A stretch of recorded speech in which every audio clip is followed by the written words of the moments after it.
பிறந்தவன் சொல்ற உங்களோட தத்துவத்தை எரிச்சு காட்டண்டா. தலையில கட்ட துண்டை இடுப்புல கட்ட தெரியுது, கால்ல போடுற செருப்ப கையில வச்சுக்கிட்டு கூனி குறுகி நடக்க தெரியுது. இந்த கஷ்டம் எல்லாம் எப்போ தீரன்னு யோசிக்க தெரியல. எந்த சமுதாய மாற்றமும் கண்ணீர்ல உருவானத வரலாறு இல்ல.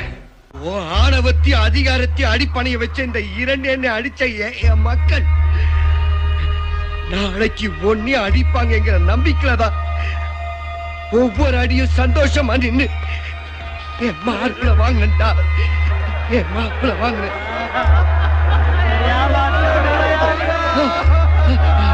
அழாதீங்க, அழாதீங்க. அழறதுக்கு மட்டுமே பிறந்த ஜாதி எப்பவுமே வாழாது. என்ன நீங்க அடிச்சதுக்காக நான் வருத்தப்படல. என்ன அடிக்கும் போது நீங்க அத்தனை பேர் ஒத்துமை இருந்ததை பார்த்து நான் சந்தோஷப்பட்டேன்.